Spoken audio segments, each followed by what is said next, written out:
All right. Oh my goodness gracious. The world is in. The year's almost at an end. The TSK is back with back-to-back episodes. Holy crap. Now that's how you know the fucking world is coming to an end.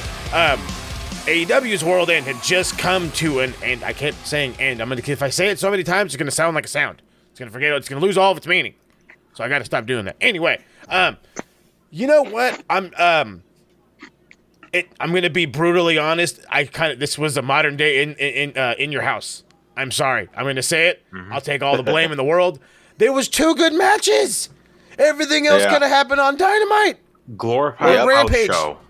Glorified house show. Well, I mean, AEW can't win them all, right, guys? Yeah. Anyway, it's Rob, it's DC, it's Harold again. We're back-to-back episodes. Real quick, before we get super into AEW's World's End, I want to just tap. The rumor's gone around. It's almost inevitable at this point. Kevin Dunn, WWE's lead, I want to say a camera guy, broadcast guy, whatever the fuck you want to do. Monkey in the truck. Director. Whatever the fucking job title was. Vince McMahon's chief stooge. Let's go with that one. He's looking like he's on his way out.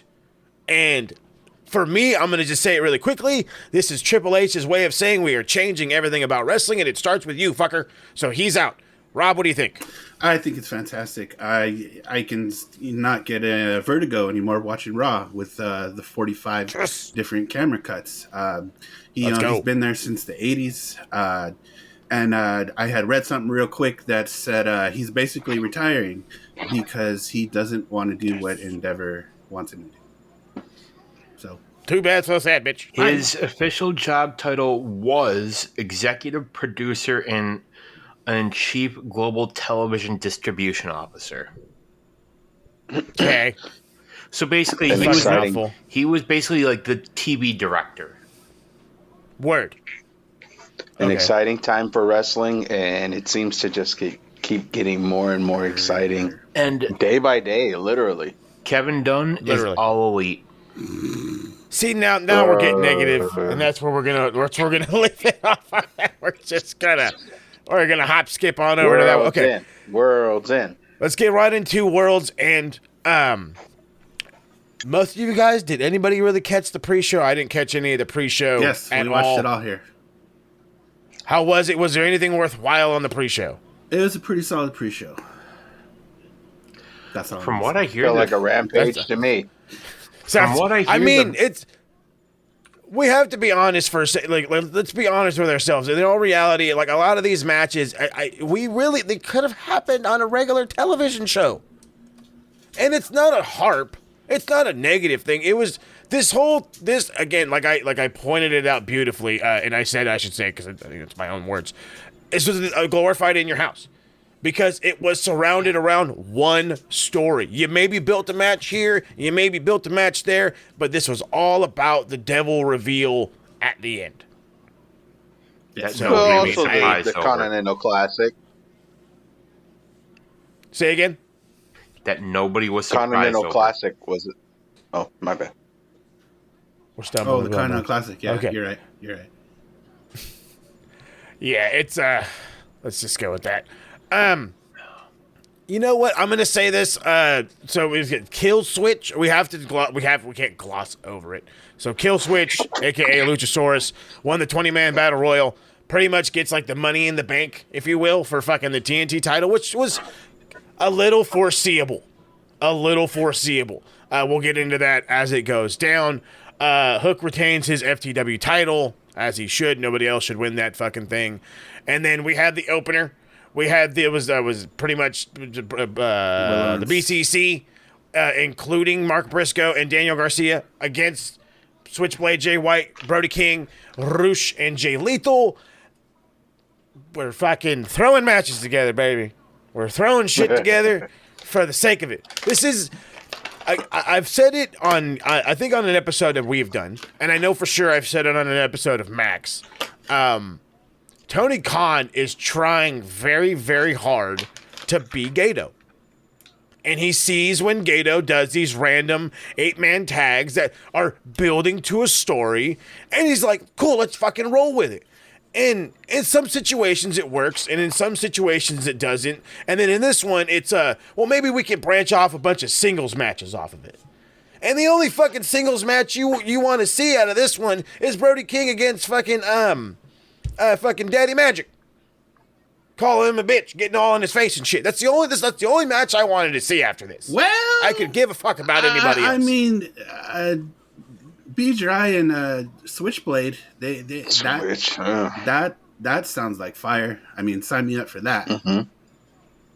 Agreed. No, I can get good that one. Give me that one. That one's like, I didn't see as much action of it as I build a match out of it action, but no, definitely give me I mean, it's unfortunately going to be a one-off because we know Brian's on his way out. We're also going to get Danny Garcia against Bryan Danielson at some point too, because of their little interaction in the end. I don't know if you saw that. That's a feud building from the whole. Is he going to join BCC or Jericho Appreciation Society? But this 8-man tag, I felt it was better than it should have been. Yeah. I don't know how you guys felt about it. Everybody was crapping on it. All the dorks were saying, but why? What's the story? I mean, in that aspect, I can jump on that bandwagon. I hate to say it like that.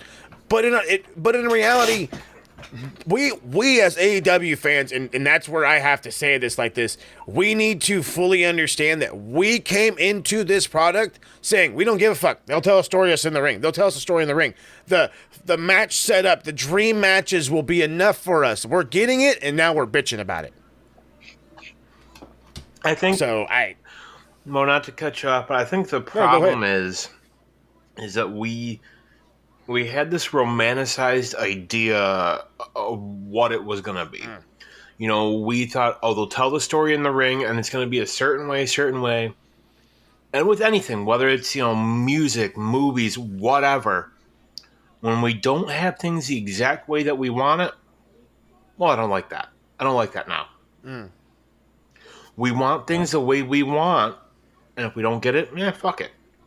I mean, I'm sorry, but this isn't McDonald's. This isn't Burger King. You can't have it your fucking way. Bullshit. Yes, I can.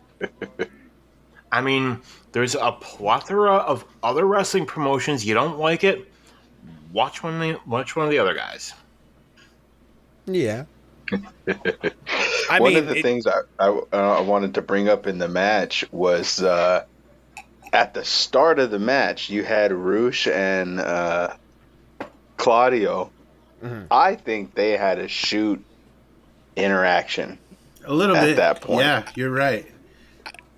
It definitely feels that way, but then again, I swear there's certain parts of every Rush match that I've seen in AEW where I feel like he's getting a receipt. A little bit. For sure. And I was actually talking to my brother-in-law about it at the time. Like, Rush was entering the ring, and we were talking, and we were just like, Rush beats the shit out of everyone. It doesn't matter if it's an EVP, doesn't matter if they're the boss's best friend, doesn't matter if it's the boss's girlfriend. Rush is giving 100%. And we were talking about that, and as we're saying that, you just see this interaction between Claudio and Rush, and I'm like, oh shit, these boys are getting heated. Like, neither of them wanted to back down. And it kind of looked like it kind of transcended to like turnbuckle area too. I just thought that was kind of cool. Rush is one of those guys that just makes it believable again.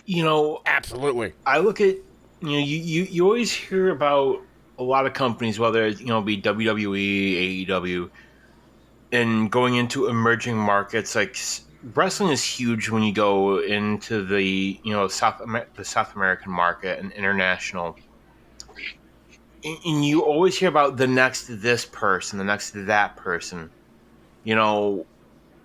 Rush is somebody that literally checks every single fucking box that you could possibly have. Minus the English speaking part. Exactly. But that's about it. But he's getting there. Good work on that. I'm getting there. If I am a promoter, I am looking at somebody like Rush, and I'm thinking, holy shit, this guy has it.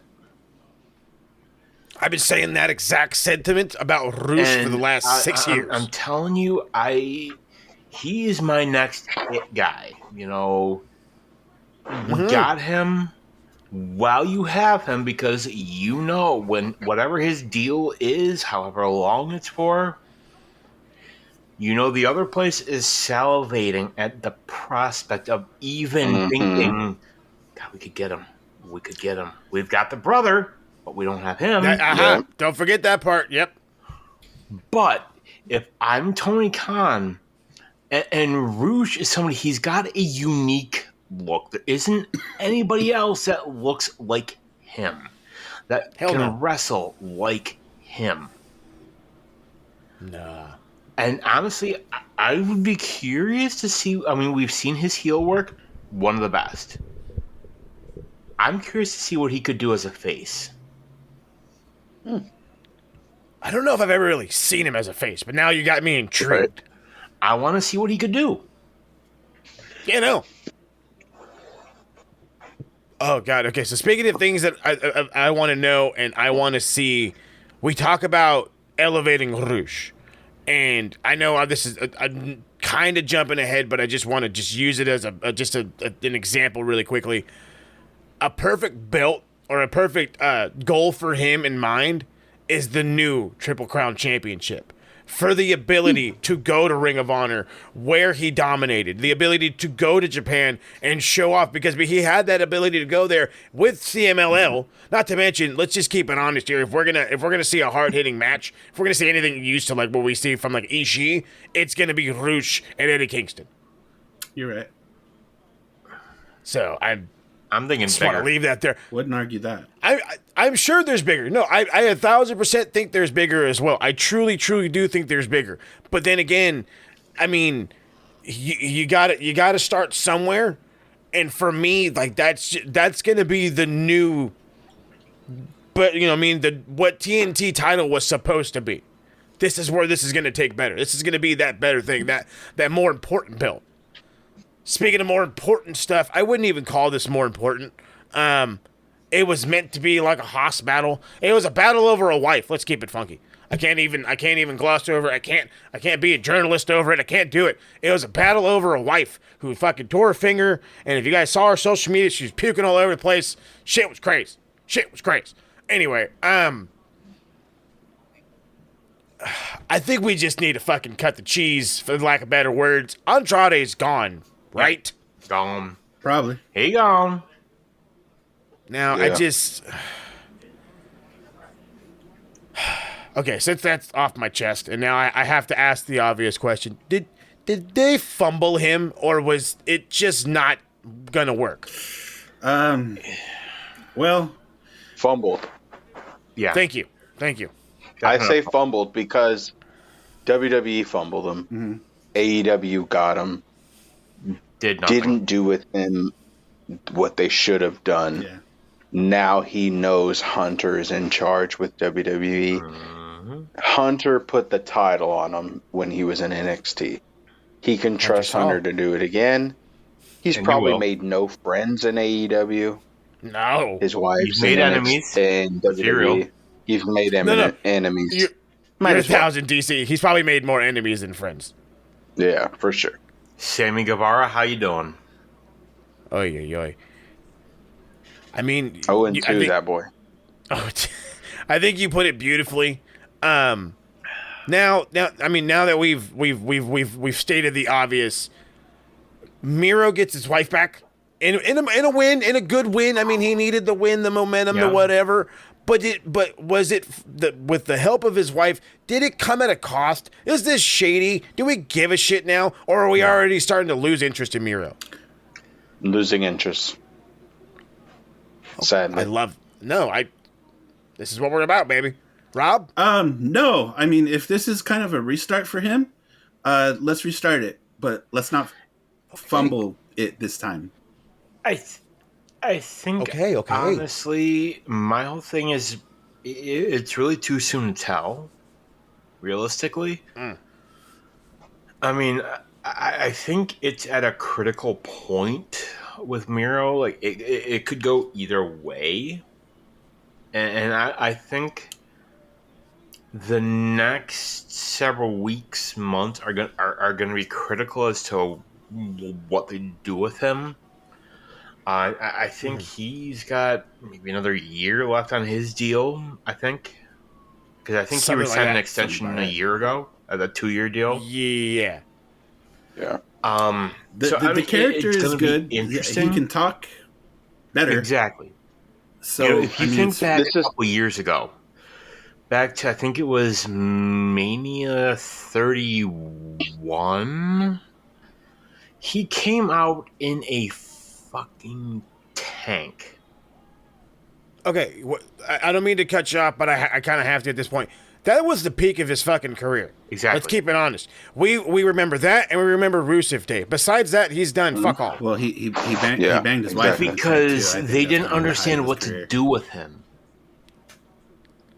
But and this is where I'm leaning a little bit towards Rob. I feel like they fumbled him, but now they're trying to it fumbled. It's on the ground. Nobody's picked it up. Now let's give it another shot. You know what worked really well? His fucking wife. You know who garners heat? You know who garners attention? His wife. You know who can help distract? His wife. And it's like, I feel like if you were going to do this, I always want a clean win. I always want a clean win. I don't ever want interference. I don't ever want fuckery, just because I feel that builds the character.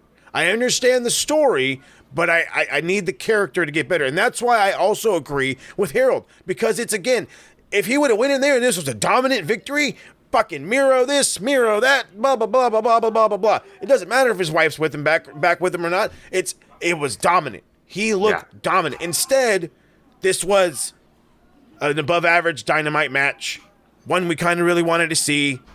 His wife gets involved, and you take it down a notch. Right. I want to pose this thought experiment with Miro. Miro at one point in AEW had gotten a bit over with the TNT Championship. Very over. Moving forward, knowing what we know about the direction Tony Khan wants to take AEW, which is the more New Japan style matchup, where does Miro fall into that? Because the thing with CJ Perry as his manager is only going to go so far in a New Japan format, in my opinion. I hate to break it to you, big dog. There's one guy that walks around with a lady, and he is on the bottom of the mid card. And granted, she's walking around half naked, so that'll tell you something. Tokyo Latina. That'll tell you something. Right? If Rob gets it, Rob knows me. But it's that's the thing. It's how far can it go, especially in this new format. I want to see him as an Ishii. I want to see him as like a killer type. As even like a fucking Hararne, you know what I mean? An Aaron Hararne, to see where he's come from now. But then again, it's his style. It's his fucking style. He requires the build-up. He requires the big roars. He requires the characteristic, the over-the-top drawn WWE shit. What he needs is, and I've said this for fucking years, and I will say it forever. If you have born and bred fucking WWE, you're one of the guys that they fucking molded there, and all of a sudden you want to come to a different company, whether it be an Impact, an AEW, a GCW, a fucking MLW, New Japan, wherever, you need to, speaking of Japan, you need to go to Japan. You need to go there because Japan forces you. It forces you to learn every fucking style you can. You can. It teaches you fucking catch can because you're going to go to fucking somewhere in the UK. You're going to learn fucking lucha because guys from CMLL are coming there. You're going to have to learn strong style because guess what, baby? That's how we live. And you're going to have to learn how to truly fucking sell and get over without the fucking frills, without the lights, without the gimmick, without the this, without the that. You, the wrestler, have to figure out how to fucking get it done. And if you can succeed there, even in the most minute way, you can, I promise you, you can at least mesh in anywhere else, any other promotion in the world, any other one. I promise you. Oy. Speaking of people that fucking mesh, no arguments like there? Nobody's business.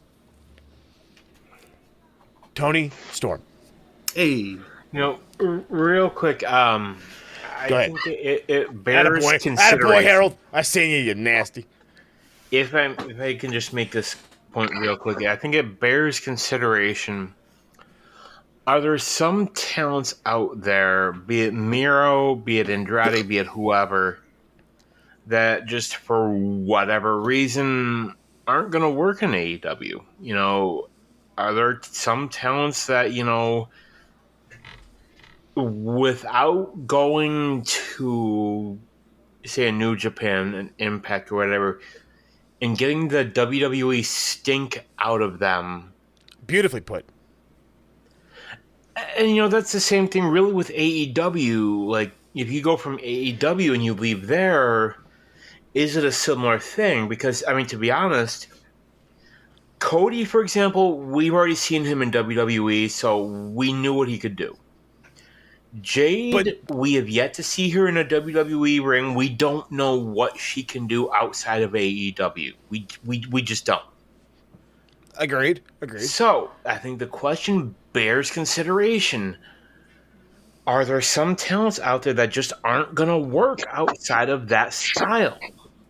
So, what do you do? I think at this point, with what Rusev or Miro or whatever you want to call him is doing right now, if this doesn't work, if this current storyline, gimmick, whatever doesn't work, do you keep throwing things at him, or do you just say, hey, we tried?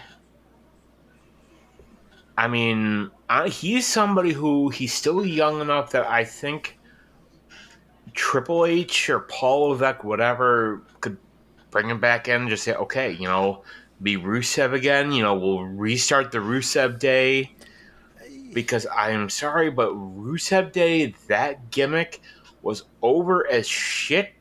They could have strapped the rocket to him. He could have been a world champion with that gimmick.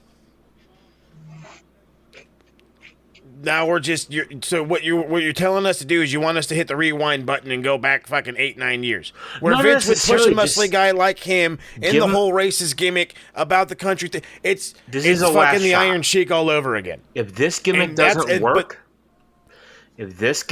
work, cut him loose. And that's I would rather give him a million shots as this whatever he is now than force him to dress back up as a Russian soldier and have to replay the fucking 80s all over again. Speaking of somebody who replays shit beautifully, the 50s, timeless Tony Storm in the greatest fucking singlet I've ever goddamn seen in the goddamn year 2023. My and God, it's about to be over tomorrow. Was like Tony the Giant, Right? That's what I thought the first scene. It was like Tony the Giant. Or like Tony Sammartino. Yeah. It was an all black singlet with one strap and these all black boots and just fucking white laces straight out of a black and white fucking movie. Mm-hmm. She even fixed her moveset to work like a giant. Mm-hmm. It was so old school. The sunset flips, the fucking the scoop slams. The scoop slams. The scoop slams, because they were fast. The scoop slams, the fucking shit, everything. She is the beauty of how she's adapting and how AEW is adapting to her. The black and white entrance, the black and white random cuts, like how we have with the best friends, and they have the hug spot. This is the little subtleties is great shit. And go ahead. I think you got to give an honorable mention. And as an aside, this is something that I really love how AEW is doing. They're bringing back managers. Yes, sir. Luther. All WWE really has is Paul Heyman. I really like him. Don't get me wrong. I love Paul Heyman. But he's look great. At what Luther did to you got Luther, Nano, whoever. Luther was your stereotypical heel manager, gets involved, gets ejected, blatantly does the involved, whole, you can't do that, this, that. It was perfect. This is insufferable. This is thank you. This is unsufferable. That was great. This is old school, like 80s, 90s wrestling at its finest. I'm here for it. Yeah, glorious shit. Glorious shit. Such good shit. Shit. Rob and Harold, like I gotta pick your guys' brain. Was it just the 50s style not clashing with Riho, or is Riho not the same? I was gonna say, and I didn't think of the concept of Riho not being the same, so that very well could be a possibility. But I was just about to say, this match, had it been Toni Storm 2 years ago, yes, would have flowed a lot better. Mm-hmm. Because Toni Storm's been in Japan. Mm-hmm. Toni Storm's worked with the girls in Japan. There's she's worked with Riho. Chemistry. This match, the chemistry was not there. Yeah.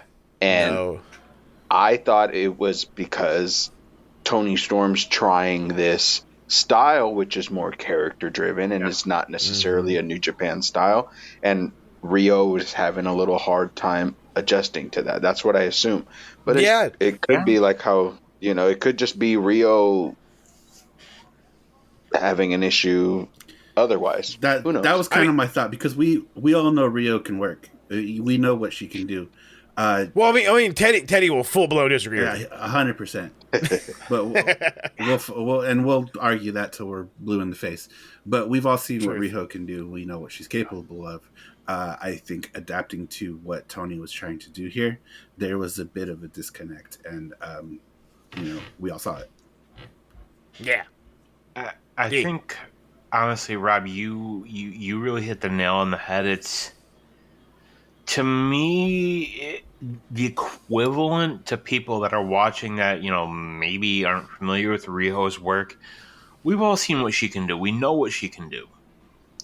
It would be the equivalent of taking somebody that had worked New Japan or wherever, and instead of having them go to, let's say, for example, NXT, going right to Raw or SmackDown and putting them up against somebody that had never worked out.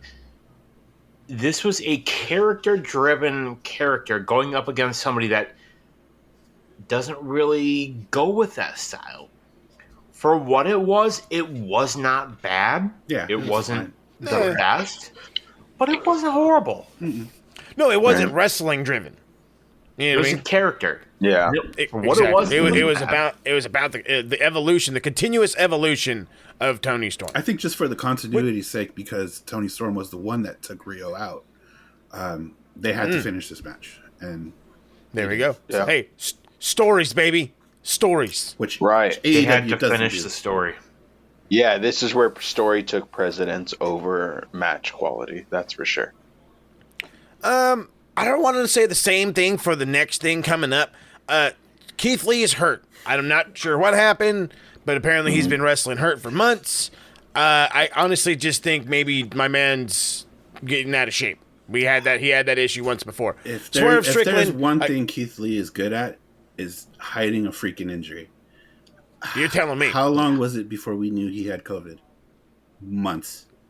So he said on X or Twitter, whatever the hell it's called, he's been working hurt since Arthur Ashe 2022.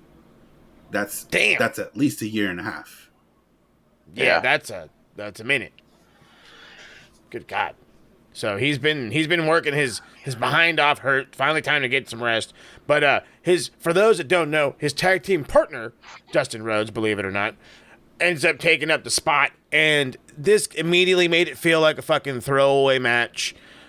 Swerve attacks him in the beginning. We think maybe this is like an opportunity for somebody new to come out, maybe somebody new to come face Swerve, and probably still get killed, but somebody new anyway. And no.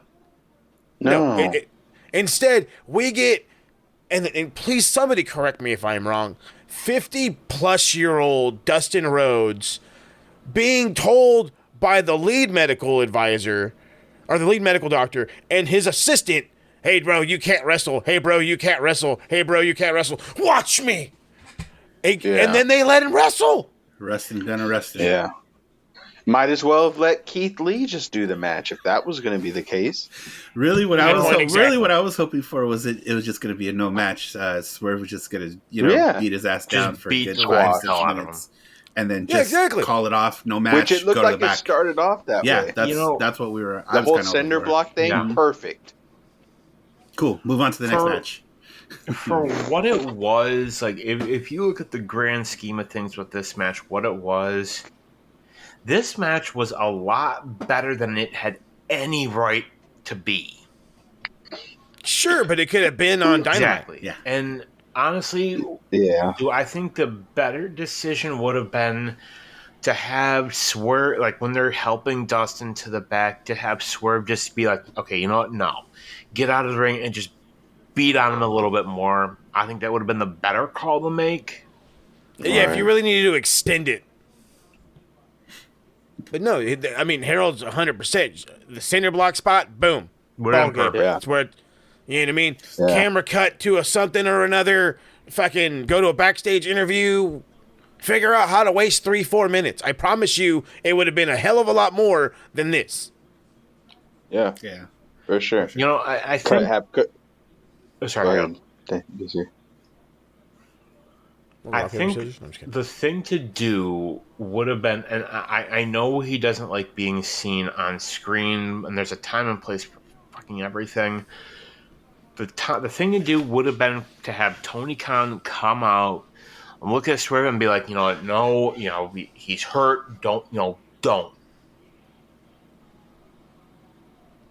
It would make it look a little bit more, you know, I don't know. Lots of ways it could have gone. Yeah. Agreed on that part. Lots of ways it could have gone. Speaking of different ways and different outcomes, when all this happened and we seen on Dynamite, when Sammy Guevara returned and this whole build-up or whatever, we figured, the Sex Gods get a shot at the tag belts, right? No. Okay, well then Darby Allin and Sting get a shot at the tag belts, right? No. Well, no. Nope. It's a fucking 3-way. And then Tony Khan says, go fuck yourself. And this is what we get. We get a random fucking 8-man tag, which again is implements of New Japan style. Right.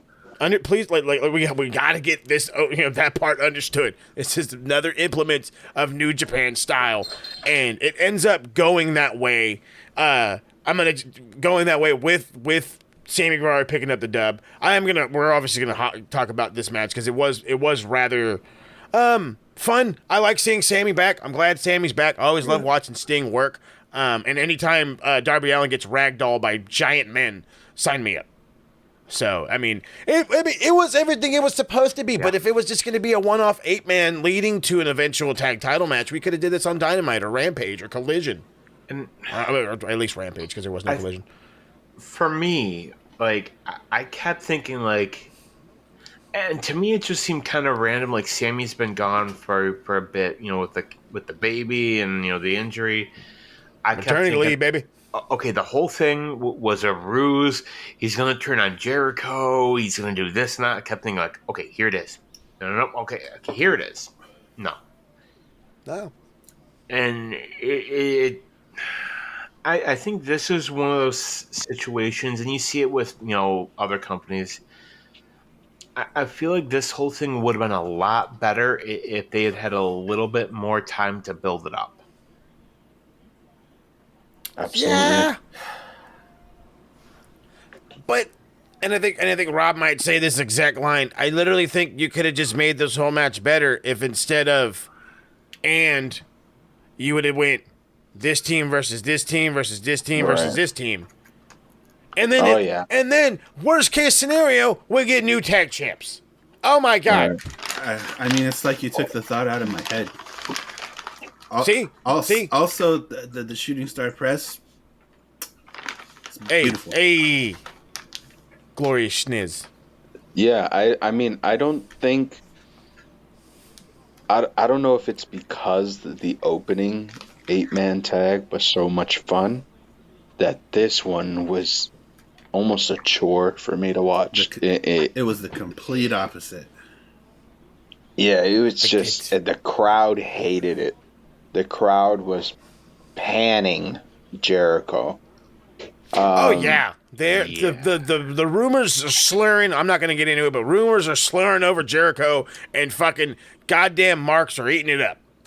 Right, and it was. Sometimes you just got to stay off your phone. If I was Tony, right? Well, that for real, and I would have maybe pulled him off the pay-per-view just to give him some time, or maybe not let the match go as long as it did. Or let him get in as many spots as he did. I don't know. I'm with the second one. Make it go quick. He gets in a couple of fucking spots. That's it. You know what I mean? Let the focus be on Sting, Darby, and Sammy. You know what I mean? Let him be in the back. Because you can't... I wouldn't say you would really be able to pull him then at that point. Unless you do like a fucking bullshit attack. But, you know what I mean? Right. Oh, you know what I mean? They beat him up. He's laid out. Now they're fucking another man down. But then there'd be nobody to replace, and... It's one of those where I'm sure they didn't want to scramble. Yeah. The problem... They've had to scramble enough. Yeah. You're telling me. The problem with taking Jericho off the show is it would put more smoke to the fire to something that may or may not even be true. Yeah, okay. Because, I mean... If you pull him off the show, if I'm Tony Khan, and I'm sure Tony thought about it, I'm sure he looked at like, okay, option one, take him off the show. If I do that, people are going to say, oh, well, he's guilty. He did this, he did that. Yeah. You know, but at the same time, you don't take him off the show. Well, are you protecting him, you know, this and that? Because I will be honest... Check out Tony Khan's Twitter feed, and it'll tell you everything you need to know. Hey. You know, if you look at the comments on any of the tweets he's put out within the past 24 hours, it'll tell you everything you need to know. And I think it's one of those things, as the old saying goes, you're damned if you do, you're damned if you don't. Yeah, you're right. Heard that. Oh, my goodness. So speaking of damned if you do, damned if you don't, I gotta ask. I just gotta ask: are Hobbs and Takeshita just no better than tag team guys now? Because I swear one of them was a former TNT champ, and I swear to God they were building the other one up to be the second coming of Kota Ibushi, and now they're just fucking.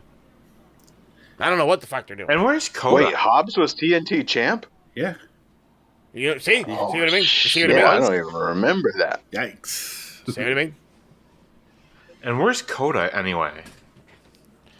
He's Yeah. probably still in Japan. You know how TK is. He'll let you live in another country and work when we need you. So he's in Japan. He's probably taking care of Kenny. Big dog. All right. Speaking of the bless yous, there's nothing we can't bless. Which was this like demon-esque kind of match? Shout out to Nicola, by the way. Spooky. There we go. Love the champ. Julia Hart, Abaddon. It was slow. Yeah. Okay. Rookie match, bro. Yes, sir. They let Thank two you. rookies go out there. Nobody was ring general. Yeah. I forget who was ref, but it should have been Paul Turner. I think it was Aubrey. Yeah, it was Aubrey. Which, no knock on Aubrey. She's a great referee, but we needed somebody in there who could produce the match. The ladies weren't able to do it. It wasn't a terrible match. No, I give them that. It was fine for what it was. It was just very slow. Yeah. Yeah. It was okay. 4 or 5 years ring experience between the combined between the both of them. So.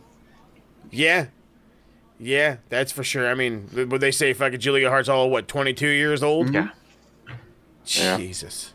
It was cool. And she had one match coming into AEW. Yeah. So I mean, it's cool to see him finally use Abaddon, though. She's been with the company for a hot minute. Props to her for getting a pay-per-view match. Yeah, absolutely. Big chops. And I'll say she got over naturally on her own, no push. People just got attracted to her spiel. Yeah, that's cool. Yes. And hopefully this is not the end of it. Like they don't. I love me some Abaddon. Stick her in the back for another 2 years. Hopefully this leads to something. Yeah. Rock with it. She's a key part of the women's roster, man. She is. Or she can be, I should say. Yeah. If they let her. Yeah, they put her in the damn game. Push that. I think it's one of those things where you have people that can connect with the crowd on a different level, and I think it's up to the promoter to recognize that, and when you see it, act on it. Yep, jump on it. Just like they did when Julia and the crowning of her TBS champ. Mm-hmm. Yeah. Yep. So, at some point or another, and not just for the guys in the match, however, but this whole show went straight negative WWE in the worst ways. Adam Copeland, Christian Cage, no DQ match for the TNT title. Everybody's wiping their face. He's refilling the drink. This was bad, and I'm saying that nicely. This was every single kind of match that they've ever had. This is the same thing they've ever done in the early 2000s, and then they added the fucking flaming table spot where goddamn Nick Wayne gets literally dumped on the back of his fucking head. Fuck the table. The poor kid gets just dumped. And Mother Wayne, don't forget her. Oh, God. And I can't with that. Of all the things Adam Copeland could have done in AEW when he came over, he's just either been in nonsense or in the same shit he was doing in WWE. And then he's trying to copy WWE spots. Exactly. Even the ones he was in and the ones he wasn't in. In the same attire. Literally the same gear. They even mentioned it. Yeah, they sure did. Yeah. We used to have the Strong Hearts. We used to have Dark Order. We used to have independent wrestlers on the shows showcasing all these different styles, and we're getting this. I get it. They want to have all these different types of styles, but these two guys are just not the future. They're the past. And Harold, beyond that, we had a death match on network television. Yeah. We had Nick Gage versus Chris Jericho, which, as an aside, I still have trouble believing that actually happened. Right? And we watched it. On TNT. Exactly. Yeah. Shout out to Domino's. Right? Hey. Fuck Domino's. Long live Domino's. Fuck Domino's. Hey, I prefer Pizza Hut, honestly. Their sauce is better. It's, you know what? It's all about the budgie, if you ask me. Anyway, to get to the point, it got, to me, it became like a good, like, okay, cool, finally, you know what I mean? It all came to a head. Adam Copeland's TNT champ, hooray! You know, maybe he'll put over some kids and, on the possibility of him just not losing the belt for a while. And then, again, Money in the Bank, Luchasaurus comes in, or Kill Switch, whatever the fuck you want to call him, and this is what kills me. If he would have just cashed in and won, hey, opportunist. You remember who the opportunist is? Yeah. But instead, he fucking gives the fucking thing to Christian, like Christian, won't feed, like he's a real dinosaur, and Christian won't feed him if he doesn't give it to him. Oh, you don't want kibble today, motherfucker? Like, I don't understand, like, the kind of power this guy... We had a spooky people match, for crying out loud. And somehow Christian Cage has more power than both these spooky ladies. I don't understand it. It makes no sense to me. Mm-hmm. So Christian ends up winning the fucking title right back. And it's just... Painful. It was painful. Thank you. Copeland is now the shortest reigning TNT champion. Minutes, baby. There's so many ways that they could have gone with this. Like, personally, and you all saw my comments, and I still stand by that bullshit. Fuck Tony Khan. But whole lot of it. If they wanted to tell a different story, have Luchasaurus, because I refuse to call him Kill Shot or Kill Switch, whatever you want to call him. I don't fucking care. If you want to tell a different story, have him hand the contract over to Christian. Bell rings, Christian hits the spear, and what do? Right as the referee's going to count 1, 2, Luchasaurus pulls the referee out, clocks him. What does the referee do? Immediately calls for the bell. Disqualification. Luchasaurus has cost Christian the title. Anything but so we what rewind another we story. got. So we hit rewind. Good God. I don't know. I'm just Worst done. decision of the night. Yeah, I'm done. Skip. The Adam Copeland experiment has fucking crashed and burned as hard as you can absolutely crash and burn. Send him back to the E. I wouldn't even do that. Just let him go home. Just let him go home. Go eat donuts. Shady Fuck outta Pines, here. Adam. Shady Pines. All right, let's get to something good. Okay, I talked about a couple of good matches. This was good. Now, granted, the fucking ending came out of nowhere, and for you buttfuckers out there that are bitching about it, that said you didn't like it, I don't give a crap. You obviously don't watch combat sports. Okay, it's pretty damn obvious. It's pretty goddamn obvious. So, Eddie Kingston, Jon Moxley, Continental Classic Final. This is for the Triple Crown. Apparently, it's still really 3 different belts, but I'm still just calling it the fucking Triple Crown. First and foremost, I'm going to be that guy. I'm going to be the Dave Meltzer. I'm already jumping ahead. If this wasn't 5 stars, I don't know what 5 stars is. Okay? I'm just going to go with that one. Bryan Danielson on commentary. You can never gloss over Bryan Danielson on commentary. He is when he's biased, he's super biased. Mm-hmm. And good fucking God almighty, he was biased. Eddie Kingston would be losing, getting his ass kicked, and he's like, I can't believe I lost to this guy. Just glorious stuff. And it just, that little extra something helped it in this match. The strike exchanges from these guys, the constant back and forth, it's 1 minute they're mat wrestling, the next minute there's jiu-jitsu happening, and then there's a strike exchange, and then there's just a straight brawl, and it's literally back and forth.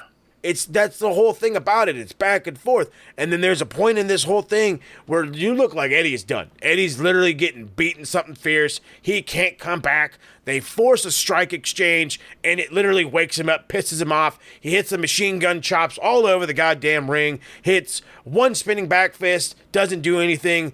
Another one right after a strike exchange hits a huge... This one was bigger, stronger, faster, whatever you want to color it. It was more. Stronger, bigger, faster, stronger. It was the end, baby. Eddie Kingston, your new Triple Crown champion. It was fantastic shit. I love it. I truly think that now is the perfect fucking time. The perfect fucking time to use it like All Japan did back in the day. Go around. Go to New Japan. Go to All Japan. Go to Noah. Go to DDT. Go to Wherever. fucking MLW. Wherever.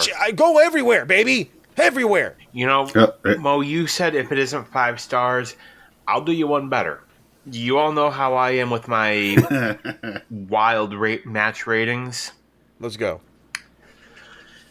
To me, and I may be biased because I'm an Eddie Kingston mark. You all know that. You are in New York. 55,555.55 stars. Let's go. Let's just say it is. Drink it in, baby. You know, and to anybody that tells you that AEW is incapable of telling stories, watch this match. Come on. Literally. Dude, remember, Eddie was down 2. Exactly. He was down 2 matches. You know, you have Eddie Kingston, a guy, like I have called him in the past. He is the AEW version of Mick Foley. He is the modern day Foley of somebody who does not look like a traditional superstar. He is somebody that fans can get behind and can gravitate 10 times a to. badass, too. Right. Like, if I am a promoter, I'm looking at somebody like Eddie Kingston thinking, this guy's going to make me rich. Fucking A. Yeah, he absolutely can. My only beef with this match, and I hate to break away from you guys here, but I gave it a 4.5. No! This was my issue. Okay. When Eddie went to hit the suicide dive, and his head hit the guardrail. Oh. He hit it so hard Monkey in that the truck. I was concerned the rest of the match that he had a concussion. Yeah, so a little that bit. took away from my enjoyment from the match. I'm pretty sure if I go back and rewatch it, knowing he was fine through the rest of the match, I'll enjoy it a little more. But that took a little bit away from me because I was concerned. I think it's fantastic. The pure honesty. I can not get a vertigo anymore watching Raw with the 45. Homeboy's probably got the biggest headache. He's been there since the 80s right now. I had read something real quick that said he's basically retiring because he doesn't want to do strong style's a lie, baby. So, and again, remind you guys. Let's remind the people out there really quick. Mox goes to Japan in 5 days. Jesus. He goes to Japan in 5 days. So, this man with arthritis, terrible arthritis, is just putting himself through the fucking grinder. Ain't nobody got time for that. Ain't nobody got that. So real quick, I do want to ask. I want to finish on. Well, not finish on. We started one more match to go, but I do got to ask. This promotion, outside of this promotion, who's Eddie Kingston's first opponent for the Triple Crown Championship? Ooh. Oh, fuck you, yes, baby. You going hard. I was trying to think of somebody easy to beat. Like a easy one, but that would be... It was a pretty solid pre-show. I mean, there is a night 2 to Wrestle That's Kingdom. All I'm You know, I'm just saying. Rob, I see your choice. Ooh. Yeah. There we go. And Rob, I see your choice, and I raise you a Minoru Suzuki. The murder grandpa is looking for work. I mean, you can't tell me that wouldn't be entertaining. He would take an L. Nagata would be cool. Yuji Nagata and Kingston. Hey, again, we're talking about DL. Ishii would be good too. I was just gonna say Ishii, but now I'm gonna raise everybody. And this isn't necessarily a raise, but this is more of a blind card, if you will. Let's talk about the free agent in the room, El Phantasmo. Oh, the Kainan Classic. Yeah, Hey. I mean, he is the New Japan guy. He's got the New Japan style, the New Japan look, the New Japan. He needs a home. One of many Why not? free agents. Many. I'm going to leave that one on a cliffhanger. However, this match did not leave us on a cliffhanger. It made you think, though. It gave you Brock Lesnar, Undertaker vibes because you weren't too sure of the finish. But Samoa Joseph, if you will, against MJF for the AEW World Championship. Adam Cole actually comes out and is in the corner of MJF, and we think, oh, now there's no way he's the devil. There's no way he's the devil. Well, we'll get into that in a bit. Obviously, for those who know, MJF was literally just working through injury. He's got a messed up hip. He's got a torn labrum. He's just been beaten and bruised, battened and beaten close to 400 days as AEW champ, and he's been the defending champ, always defending it when he needs to. So this was a very dominant showing by Samoa Joe.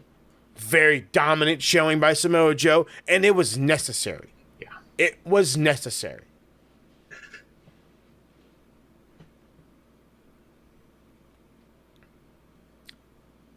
$300 plus. 300 plus. He's a big boy. They say he's 310. I say he's around 320, 325. I can see that. Yeah. He's a heavy fella. I want to say the chemistry between Samoa Joe and MJF Dry and Switchblade. Yeah, it was just poetry in motion. Sounds like fire. It looked like they've been wrestling each other for decades. It just worked really well. You other than the tape that was all over MJF's body. Yeah. I don't think you would know. But it looks that like he was we're also injured. going to get obviously the fact Danny that Samoa Joe Garcia was against targeting Bryan Danielson at some point. Yeah, he was. There's a little interaction in the end. I don't know if they just work so well together. I was just like, this is fantastic. Yeah, the way he worked over the shoulder, the muscle buster onto the apron, on the shoulder, the overall excellent selling of MJF. Mm-hmm. Yeah. Everybody DC, was any crapping thoughts? on it. Again, all the dorks were saying, but why? What's the the people story? that say that AEW can't tell stories, here's another example. Look at this one. You literally had, like 2 or 3 different stories that were told in this one match alone? In this one, yeah. And, kudos to Samoa Joe for finally... I know you say he was Ring of Honor champion, but for finally getting a world title in a major promotion. Yes. I mean, hell yeah. You can say that Paul would have given him the title if, Paul was right. Maybe, but still. The fact of the matter is Samoa Joe is now a world champion again, and God damn it, this man fucking deserves it. He is a Huntington Beach stand up, baby. Still, yes, sir. At this age, he is still able to move a lot better than people that, I mean, Harold, you and I both know we're both, similar builds as to Mr. Samoan Joseph. We're bigger guys, so shit ain't easy, Jack. Yeah, boy is older than me too. Boy can move. The fact that he was able to do that and connect with the crowd, I could not be more excited and happy to see Joe finally, as the saying goes, get his flowers. Yes, hell yeah. Sir. A little bit, yeah. Excellent showing. Again, it was a super solid match. Not going to go over the top, in the 4s, if you will, if we're going to give rating real fast. But it was more about the story, the finishing story. Who is the devil? Who is the man beneath the mask? Justin Roberts. It was Justin Roberts. No, I'm just kidding. So very quickly, we can't gloss over the finish. Samoa Joe, I want to say hits a muscle buster. I think so, yeah.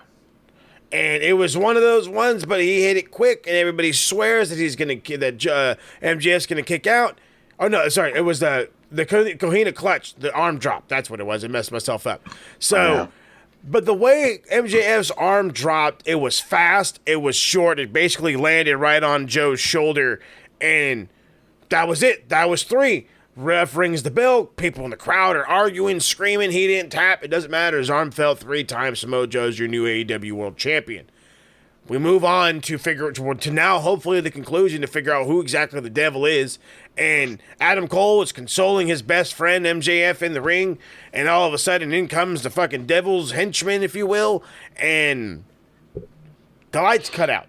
And we're all yelling, at least I'm yelling, come on, Britt Baker, come on, Britt Baker, give me somebody cool, give me something. But and in fact, it is exactly who we thought it was the entire time. And it's not one of those ones that it's like, oh, well, we already knew who it was. No, it's okay, we figured who it was. Now let's move on with the story. Adam Cole is revealed to be the man underneath the mask, and the devil's henchmen are none other than his quote-unquote best friends, the Kingdom, and Roderick Strong, along with the man that hates MJF the most, Wardlow. So I will admit that somebody on the internet put out this would be 1,000,000 times better if it was Red Dragon, and I 1,000,000% agree. But I don't know what's going on with Kyle. Bobby's boxing, so no thanks. He's running a fish market because he's Bob the Fish. There it is. He's the fish. He's the fish man. Yeah, it was.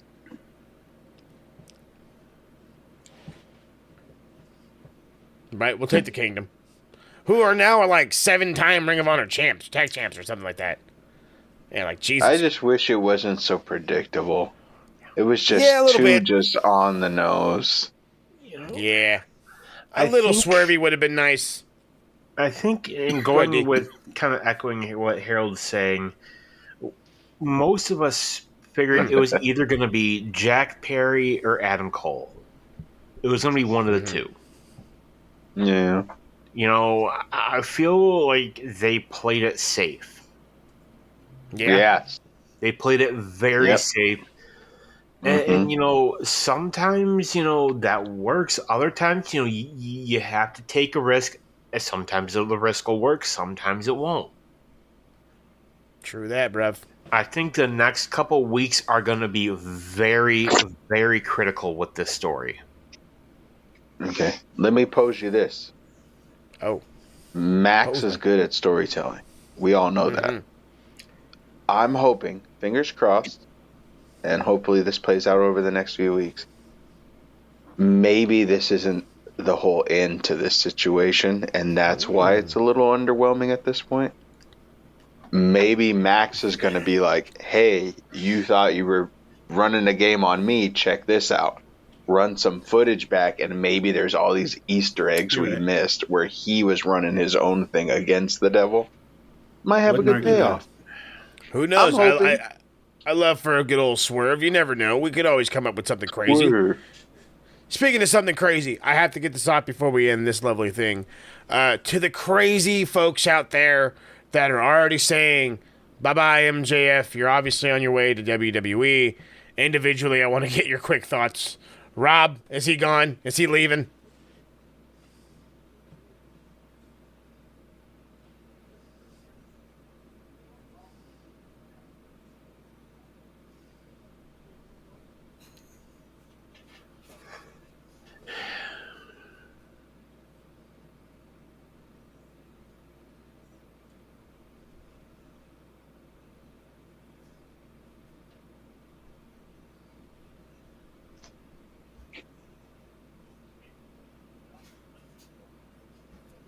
Probably. Yeah.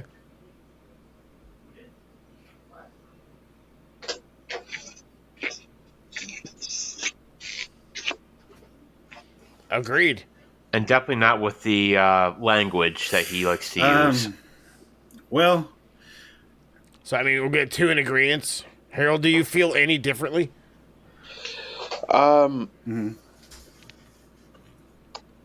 I think he's going to hang around for a little while. I think he, believe it or not, can still add value to his stock at this point, especially with this type of storyline. And CM Punk just showed up in WWE. Cody has been there for not too long. There's still the new kids on the blocks who haven't gotten the WWE title yet. MJF comes in now. Where does he fit in that title picture? He relegated to the mid card for a while and then promised a title later. Stay in AEW, be the big fish in the pond, build that stock up. In 3 more years, when your contract is up, you'll be even bigger than you are now. Hop on over. I think, Mo, I'm going to be the one that's going to kind of take a different perspective. I'm not going to say yes, he's going. I'm not going to say no, he's staying. I'm going to say we don't know. No. I mean, if this is kind of a restart for him, let's restart it. But there was a story that yes, he's re-signed. It this time. He's saying no, he hasn't. Fact is, we don't know. We don't know when his current deal ends. Does it end December 31st at midnight?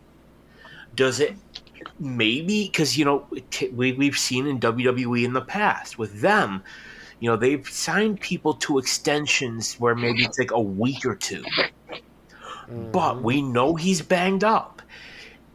Is WWE gonna want to bring him in when he is so hurt, knowing that hey, he's got a labrum injury, and we know from Finn Balor. When Balor had that injury, he was out like 8-9 months. The character is good. Ultimately, he boils can talk down to it. It's a better. We don't know. So I mean, could he stay? Yeah, absolutely. Also, could he go again? Absolutely. We don't know. It's a brave new world, and there is so much that is literally up in the air. We don't know.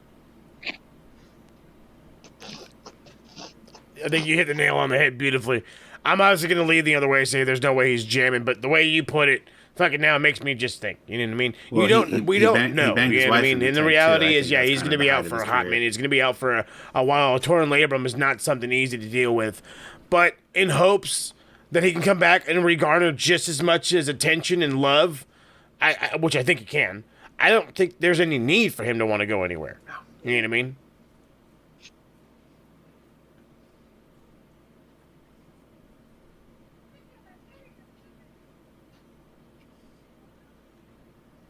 huge in its own right. All right, it's huge in its own right. So, at one point in time, we all did a retro show together. So I want to go back, kick it back old school for a minute. I wanted you to give this show a thumbs up or a thumbs down on a cool little rating, or give it a good old fashioned thumbs in the middle if you were indifferent, if you will. I'm actually gonna give it a middle. I didn't hate it. I didn't love it. It was a fucking glorified in your house. Two, maybe three good matches, and the rest was I could have seen it on Dynamite. Yep. Hey. There we go. D. In the trash. Big old fucking pooper. I love it. All right. We'll leave it at the pooper. But baby diaper blowout. Oh, come on. Wow. Give me the negative flashy backs. Don't give Uncle Harold the nightmares. Thanks, one Adam match Copeland. in particular. One match in particular fucking ruined it. Yeah, Adam Copeland. Christian Cage versus Adam Copeland. The match was fucking pointless. Did not need to happen. Bullshit. That's sad when you had indeed. Swerve and Dustin on the same card. And they're better than you. Yeah, they really were better than Copeland and Christian. And it was still a throwaway match. Oh, okay, all right. We better cut this fucking off before we go on for another fucking hour plus. All right, let's get out of here. That was the whole thing. That was what was it? The fucking World's End. But of course, as we do before we completely jam on up out of here, we got to talk plugs. So very quick, I should say, drop on the Max Wrestling Podcast site on YouTube. Did drop our last episode, our top 5 most impactful things that happened during the year of 2023. So besides that, what else is going down? Rob, what's happening? I seen the thing with you and Mike and Nicola drop.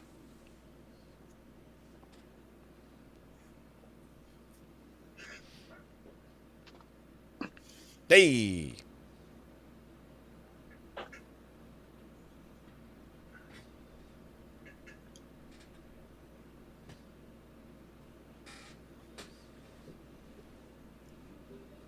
Yeah.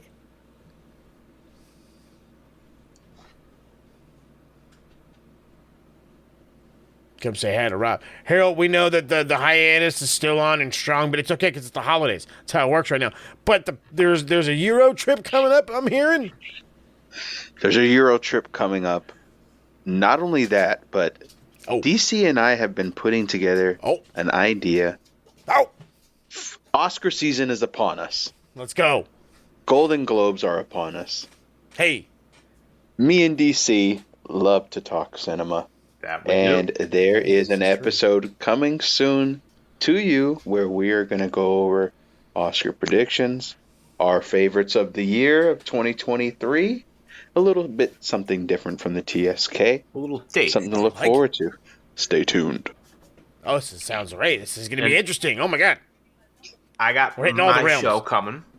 Episode 3. Dan, the big DC, that's right, the pile driver pundit, which, by the way, if I haven't told you, I love that name, because the reality is I have to use the pundit thing all the time with the UK guys.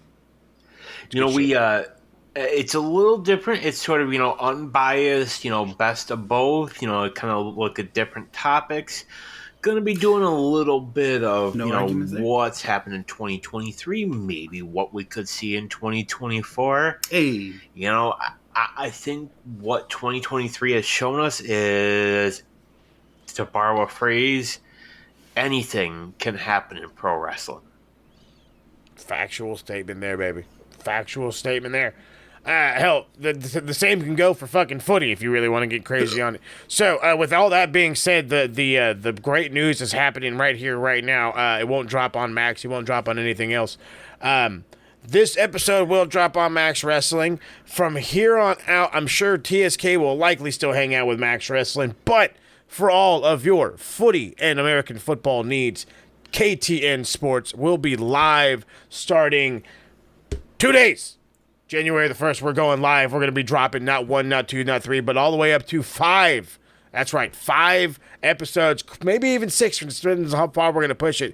We've got 1, 2, 3 episodes of American Talking Tottenham getting ready to drop, one of them being a prediction for tomorrow's 6 a.m. game against AFC Barmouth. We have another one that's going to be reactions, and we've got not 1 but 2 episodes talking fucking Chargers. 1 draft, 1 reaction to the game against the Donkeys. Yeah, I said the Donkeys. That's how I live. That's how we roll. Speaking of how we roll, it's time for us to roll. We appreciate y'all hanging out. We know it's a little bit of a long one, but don't trip, tater chip. We enjoyed it, and as long as y'all enjoyed it, keep on coming back, and we will keep on making it. So, we cheers to you as they do. We will catch y'all around the bend. Happy New Year. Make sure to kiss your loved ones goodnight. Be safe out there, and we'll see y'all in 2024.